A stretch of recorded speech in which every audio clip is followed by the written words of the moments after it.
আমার দেশের জনগণকে গরিব বানায় রাখছে। বড় বড় চোর গুন্ডারা বিদেশে টাকা পাচার করে ব্যাংক বিজনেস গুলি খালি করে এরা আমার দেশের মানুষগুলোকে গরিব বানায় রাখছে। কেমনে? আপনি অভাবে পড়বেন, লোন তুলবেন, নে সুদ খা। কথা কর ঠিক কিনা? এমন কোন পরিবার বাদ নাই যে ব্যাংক থেকে লোন তুলে নাই। আপনি উন্নত হইবেন কেমনে? আপনারা গরিব বানায় রাখছে। মানে আমার দেশের যে সম্পদ, বিশ্বজয়ী কোরআন হাফেজদের মতন সম্পদ, বিশ্ব বরণ্যে মুফাসসির আলেম উলামাদের সম্পদ এই দেশে, অসংখ্য মসজিদ মাদ্রাসার মতন অসংখ্য অমূল্য সম্পদ এই দেশে, তেলের খনি, গ্যাসের খনি, কয়লার খনি এই দেশে। এই দেশে অভাব থাকতে পারে না। চোর গুন্ডাদেরকে ধরে ধরে এদেরকে জেলখানায় নাও আর নিরপরাধ আলেমদেরকে ছেড়ে দাও, এই দেশের জমিনের মানুষেরা শান্তি পাবে। কিন্তু নির্দোষ লোক আপনি প্রতিবাদ করছেন, আমরাই দে জেলখানার ভেতরে। আবার কয় কোনো কিছু কইলে সব বন্ধ করে দিয়ে বয়া থাকবো। ও মাইডা আবার কোন কথা কইল রে বাজি, তার তো ডর লাগে। আমার চিন্তা করলাম দেখি তারে আপনি কি আপনার বাপ দাদার জমি জামা বিক্রি করে দেশ চালান? দেশ তো ছিল জনগণের ট্যাক্সের টাকায়। এ কথা কয় না, কথা কয় না।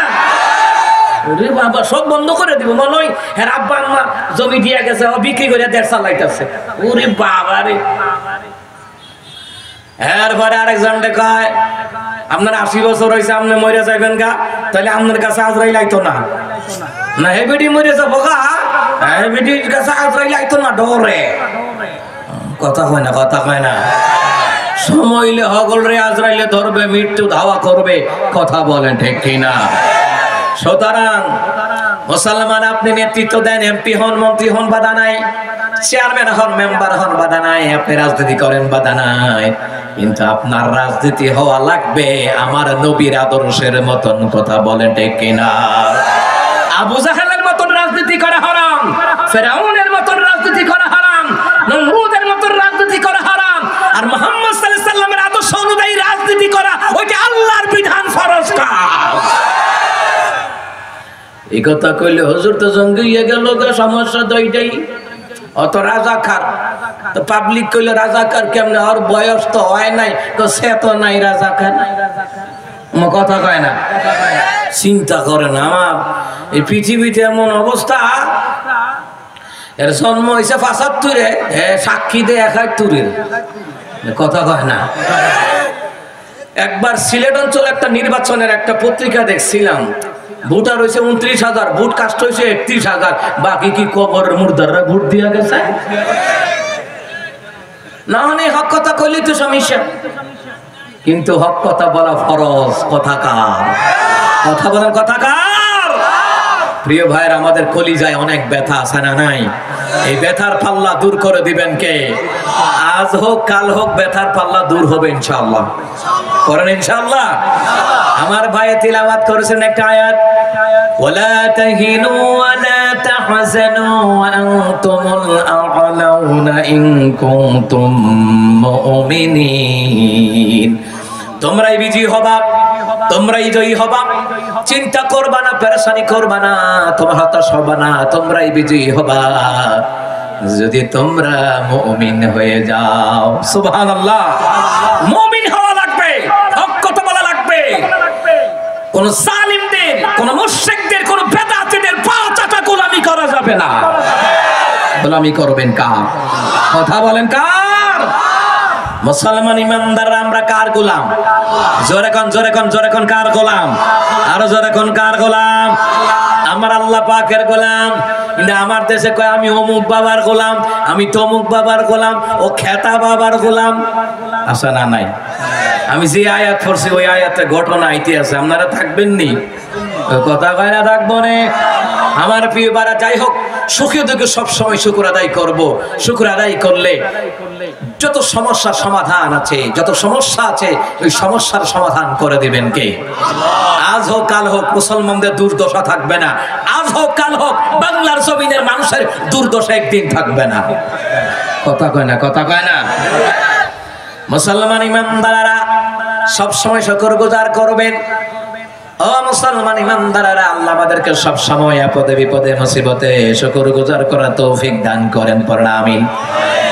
আমি আপনাদের সম্মুখে সূরা হাজার 33 নম্বর সূরা 45 নম্বর আয়াত, ওই সূরা থেকে আমি তিলাওয়াত করলাম 45 নম্বর আয়াত 33 নম্বর সূরা। ওই সূরাটাকে আল্লাহ তাআলা নবী আলাইহিস সালাতু ওয়াস সালামের মাদানী জিন্দেগিতে তিনি নাযিল করেছেন।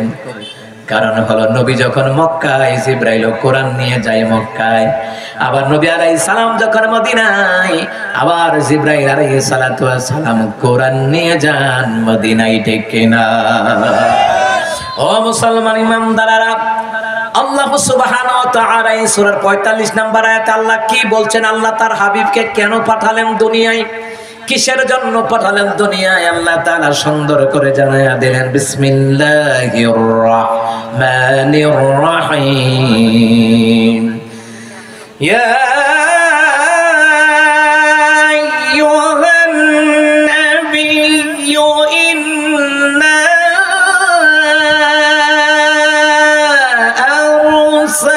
আরসালনাকা শাহিদাও ওয়া মুবাশশিরাও ওয়া নাযীরা ওয়া দা'iয়ান ইলাল্লাহি বিইذনিহি ওয়া সিরাজান মুনীরা। আল্লাহ তাআলা বলেন, হে নবী, আমি আপনাকে অবশ্যই দুনিয়ার জমিনে প্রেরণ করলাম। ইয়া আইয়ুহান নাবিয়্যু ইন্না আরসালনাকা শাহিদা, আমি আল্লাহ তাআলা আপনাকে সাক্ষ্যদাতা হিসেবে দুনিয়াতে প্রেরণ করলাম। সুবহানাল্লাহ বলেন। ওয়া মুবাশশিরা, সুসংবাদদাতা হিসেবে আমি আল্লাহ তাআলা আপনাকে দুনিয়ার জমিনে প্রেরণ করলাম। ওয়া নাযীরা, গোটা পৃথিবীর মানুষকে আপনি সতর্ক করবেন। আজ দেশের মধ্যে আলেমরা তাফসীর করে কিসের জন্য? দেশের মানুষকে সতর্ক করাবার জন্য। আলেমরা কোরআনের দাওয়াত দেয়, ইসলামের দাওয়াত দেয়, ইকামতের দ্বীনের দাওয়াত দেয়, দাওয়াতে তাবলীগের কাজ করে। কেন করে জানেন? এটা হলো নবীওয়ালা দাওয়াতি কাজ। কথা কন না কেন? এটা নবীওয়ালা দাওয়াতি কাজ। ইন্নাল উলামা ওয়ারাসাতুল আম্বিয়া, নিশ্চয়ই আলেমগণ হচ্ছে নবীদের ওয়ারিস। নবীদের ওয়ারিস হিসাবে আলেম তো তারাই যারা হক কথা বলবে, ভণ্ডামি করবে না। কথা বলে ঠিক কিনা? সবাই নবীর ওয়ারিস না, মনে রাখবেন। কারণ আমার দেশে, এই দেশে তাদেরকে নবীর ওয়ারিস বলা হয়, নাউজুবিল্লাহ। যারা মাজার পূজারী, ভণ্ড বেদাতি এবং কারবালা নিয়ে তাজিয়া মিছিল করে, ভণ্ডামি করে, মনে রাখবেন এরা নবীর ওয়ারিস হতে পারে না। কথা কন না কেন? আমার দেশে ভণ্ডামি আছে না নাই? কথা কয় না, আছে না নাই? ভণ্ডামি কারে কয়? এখন ভণ্ডামির প্রতিবাদ করতে গিয়া এখন আলী হাসান উসামা, আমাদের দেশের আলী হাসান উসামা ভাই যখন প্রতিবাদ করলেন, বাহাসের ডাক দিলেন, এখন বোল্ডেজার জাহাঙ্গীরের মাথা খারাপ হয়ে গেছে গা। এখন মাজারে মাজারে গিয়া করে, ও বাবা রানিং এজিদ গো আরে খুব বিরক্ত করতে আছে। ও বাবা, তোর বাপ লাগে, তোর জন্ম দিছে। কথা কয় না? জন্মদাতা বাপের এতবার বাপ কয় না, মাজারওয়ালা বাপের যতবার বাপ কয়। এই কথা কয় না কেন রে? অনেক মাথা উলাই গেছে গা, নাটবোর্ড স্কুল ঢিলা হয়ে গেছে গা। এর মাথা গরম খাইছে রে, কই যাবো? বাহাসে বলে তো আর লেডা ফেডা লেগে যাবে গা। কারণ এত তো নিজে কোরআন শুদ্ধ করে কোরআনই পড়তে পারে না। হে কোরআন পড়ে বিসমিল্লাহির রাহমানির রাহিম, বিসমিল্লাহির রহমান, চিন্তা কোরআন পড়তে পারে না। হ্যাঁ বস কি বলবো? কারণ এটা ফতলই তো কল, যার কোরআন সহি নাই সে আলেম নয়। কথা কোন ঠিক কিনা? তাফসীর জালালাইন শরীফের ৬ষ্ঠ নম্বর খণ্ডে এসেছে। অনেক এই কথাগুলি বললে অনেকে কইবে হুজুররাও গীবত করে। গীবতের সংজ্ঞা জানেন মিয়া? যেই যাদের দ্বারা মানুষের ঈমান আমল নষ্ট হয়, এদের নাম নিয়ে বললে গীবত হবে না, বরং তো তাদের নাম নিয়ে বলা ফরজ হয়ে যায়। কথা কোন ঠিক কিনা? যদি নাম নিয়ে বললে গীবত হতো, তাহলে আল্লাহ ফেরাউনের কথা কোরআনে বললেন কেন? ফেরাউনের দুষ্কুটি, নমরুদের দুষ্কুটি, হামানের দুষ্কুটি, আবু লাহাবের দুষ্কুটি কেন বললেন? তাহলে এবার বুঝেন, যাদের দ্বারা মানুষের ঈমান আকীদা নষ্ট হয়, নাম নিয়ে বলা লাগে। কথা কোন ঠিক কিনা? শুদ্ধ করে কোরআন পড়তে নেই, বারাসের ডাক দেয়। আবার কি কয়? আলী হাসান ওবামা, তুমি প্রমাণ করো তুমি জঙ্গি না। তোমার তো জঙ্গি খাইয়া লইয়া গেছে, তুমি জঙ্গি না। তো এবারে জঙ্গি হইলে তাহলে এই পর্যন্ত মাঠে ময়দানে ওয়াজ করে কেন? কথা কোন না কেন? প্রকৃত পক্ষে যদি আলী হাসান ওসামা ভাই জঙ্গি হতেন তাহলে এই দেশের সরকার জীবনে তাকে বাইরে রাখতো না, জেলখানায় রাখতো। কারণ সাক্ষ্য প্রমাণের ভিত্তিতে সে মুক্তি পেয়েছে, সে জঙ্গি নয়, সে সত্যবাদী। যারা তাকে মিথ্যাবাদী জেলখানায় ঢুকেছে ওরাই মিথ্যাবাদী কুলাঙ্গার আবু জাহালের উত্তরসূরি। বসের ডাক দিয়েছে ফাইজামা গরম না, এখন বসের না বসার জন্য একটা ফাইটারা জঙ্গির সাথে বসবে না। বাপ দাদা তোমার কি মাথার মেন্টালিটি ঠিক নাই? যে সময় তুমি কইছো আলী হাসান ওসামা আসো খেলা হবে, এই সময় জানো না আলী হাসান ওসামা কেডা? কেউ কথা কয় না খা, এই সময় জানো না? গাদা পানি খা গোলা করে খায় বলটু গরম ঢিলা হয়ে গেছে। বন্ড তো বন্ডামি করতে করতে যে কথা কইবেন ওই যে মদ খাইয়া মাথাল কই রাখছে, দেখবেন কথার স্টাইল দেখবেন যে মদ খাইয়া মাথাল হয়ে আইছে। যারা কোরআন হাদিসের বাহিরে কথা বলে মানুষের ঈমান নষ্ট করে, এরা মদখোর গাঞ্জাখোরের চাইতে আরো ভয়ঙ্কর। কারণ মদখোর গাঞ্জাখোর একদিন হেদায়েতের পথে আসে, যারা ভণ্ডামি করে মুশরিক আকীদায় চলে ও হেদায়েতের পথে আসতে পারে না সহজে। কথা কোন ঠিক কিনা? ও মুসলমান ইমানদারা, কত রকমের ভণ্ডামি, আরো কত ভণ্ড বাংলাদেশের ভাই, আরো কত ভণ্ড বাংলাদেশের জমিনে। অথচ এই ভণ্ডদের আস্থানে গরু যায়, ভণ্ডদের মুরিদও বেশি। কথা কয় না খা, কথা কয় না খা। আল্লাহ বললেন শুনে নাও, ওয়ানাযিরা সতর্ক করাবার জন্য। তাহলে সতর্ক করাবেন কি দিয়া? আল্লাহ বলছেন তাবারাকাল্লাযী নাযালাল ফুরকানা আলা আবদিহি লিয়াকুনা লিল আলামিনা নাযীরা। বরকতময় তিনি, যিনি তার বান্দাকে মুহাম্মদুর রাসূলুল্লাহ সাল্লাল্লাহু আলাইহি সাল্লামের উপরে ফুরকান তথা কোরআন নাজিল করলেন। কেন নাজিল করলেন? আল্লাহ বললেন আমি কোরআনটাকে নাজিল করলাম যাতে করে আমার রাসূল গোটা বিশ্ববাসীকে কোরআন দিয়ে যেন সতর্ক করাইতে পারে। কথা কন না কেন? এই কোরআন দিয়ে জাতিকে সতর্ক করাতে হবে। এই কোরআন দিয়ে জাতিকে মাজার ভণ্ড পীর পূজারি খাট পূজারি থেকে ফিরে আনতে হবে। কোরআন দিয়ে সতর্ক করাতে বলেছেন স্বয়ং আল্লাহ। কথা বলেন ঠিক কিনা? সতর্ক করাবার দরকার আছে না নাই? না হলে তো হাসরের মাঠে আপনার এই কইবেন হুজুর তো গেল, হক কথা তো বললো না। হুজুরকে তো দাওয়াত দিলাম, হক কথা তো বলে নাই। তখন আপনারা তো আলেমদের বিরুদ্ধে মামলা দায়ের করবেন। হক কথাগুলি বলা ফরজ হয়ে যায়। কথা কোন ঠিক কিনা? সম্মানিত মুহতারাম হাজিরিন, মাজারে যাওয়া হালাল না হারাম? ও তো মাজারে গেছে, বাবা আমারে বাঁচাও বাবা। আলী হাসান ও বাবা ইয়াজিদের রানিং এ যদি আমাকে বিরক্ত করতেছে বাবা, আর বাবা তোর বাবার হুশ নাই, ফিডার ঠেলা। কথা কয় না, কথা কয় না। মাজারে যাওয়া কি হারাম? যিনি মাজারে আছেন, আল্লাহর ওলি শুয়ে আছেন, যদি উনি আল্লাহর ওলি হয়ে থাকেন আলহামদুলিল্লাহ, কিন্তু ওনার কাছে কোনো কিছু চাওয়া যাবে না। কথা কন্টে কিনা? সন্তান চাওয়া, মানত করা হারাম। আরে বললো তারা এই বাটফার জাহাঙ্গীরা, হ্যাঁ খায় আলমগীরে মোটা হয় জাহাঙ্গীরে। ঘটনা কি? ঘটনা কি? খায় জাহাঙ্গীরে মোটা হয় আলমগীরে, খায় আলমগীরে মোটা হয় জাহাঙ্গীরা। কত রকমের ভণ্ডামি দেখেন। চাওয়া যাবে না, কারো কাছে চাওয়া যাবে না। দলিল কি? আল্লাহ বলছেন ওয়াত্তাখাযু মিন দুনিহি আলিহাতান লা ইয়াখলুকুনা শাইআন ওয়া হুম ইখলাকুন। আল্লাহ বলছেন, এই খেয়াল করেন, মাজারে যারা চাই শিরক আর মুশরিক। আল্লাহ বলছেন তোমরা আমি আল্লাহকে বাদ দে যাদের কাছে ডাকাডাকি করো, যাদের কাছে চাও, এরা কিচ্ছু করতে পারে না। সবকিছু করার ক্ষমতা কার? আল্লাহকে এদেরকে আমি বানাইছি। ওয়ালা ইয়ামলিকুনা লিআনফুসিহিম, আল্লাহ বলেন এরা নিজেরও কিছু করতে পারে না। নাফআ ওয়ালা দাররা ওয়ালা নাফআ ওয়ালা ইয়ামলিকুনা মাউতা ওয়ালা হায়াতা ওয়ালা নুশুরা। আল্লাহ কয় এরা অপরের ভালো করতে পারে না, মন্দ করতে পারে না। জীবন আমি দেই, মরণ আমি দেই। জোরে বলুন ঠিক কিনা? আল্লাহ কি কয়? তোমরা আল্লাহ যে বললেন তার রাসূলকে কোরআন দিয়ে সতর্ক করার জন্য, কোরআনে আল্লাহ বলছেন, কোরআনে আল্লাহ বলছেন তোমরা যাদের কাছে চাও এরা কিচ্ছু কিচ্ছু করতে পারবে না।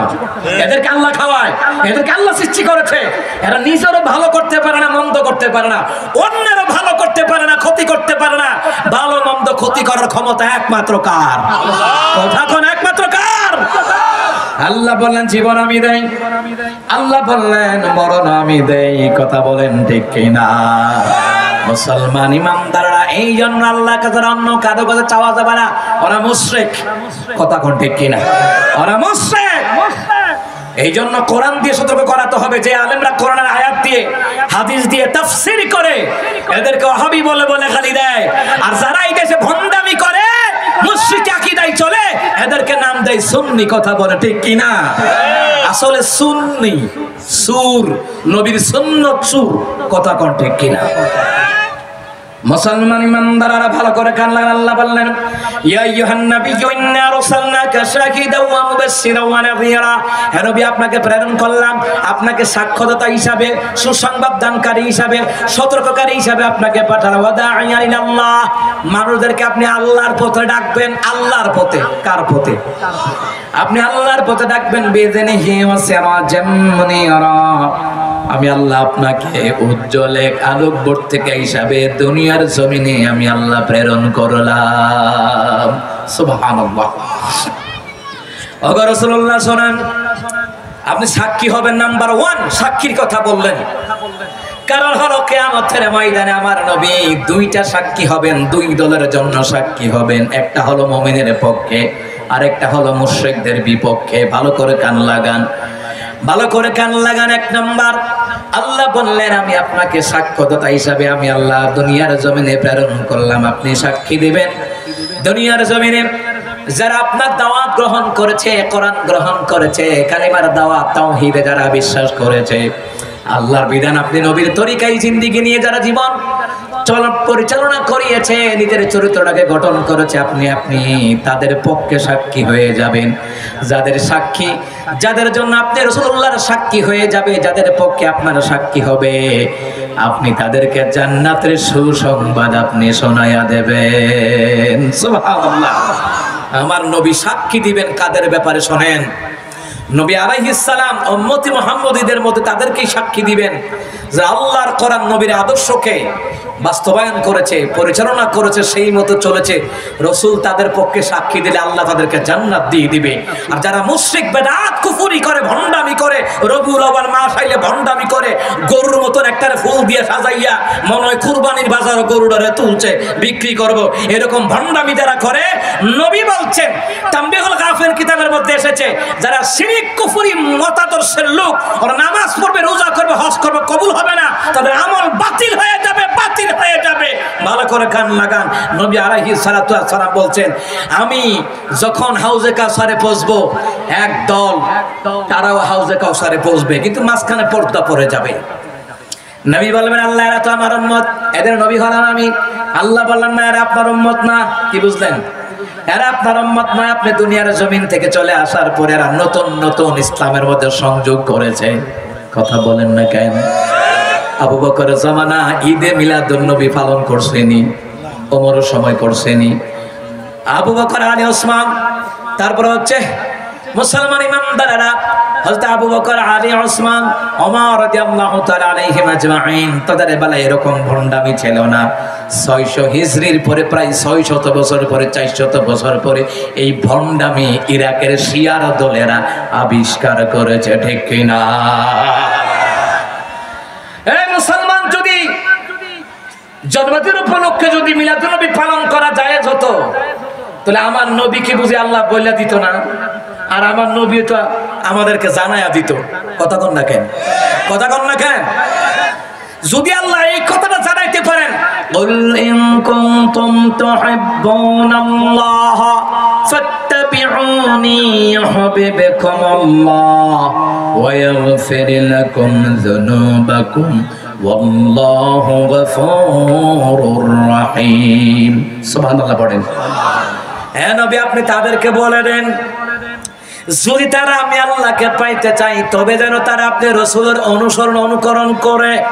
আল্লাহ যদি এই কথাটা বলতে পারেন তাহলে আল্লাহ এটাও তো বলতে পারেন, ওগো নবী আপনি তাদেরকে বলে দেন আপনারে আমি আল্লাহ যেদিন দুনিয়াতে পাঠাইছি আমার গর্ভ থেকে আপনি জন্মগ্রহণ করেছেন এই দিন যেন তারা ঈদে মিলাদুন নবী পালন করে।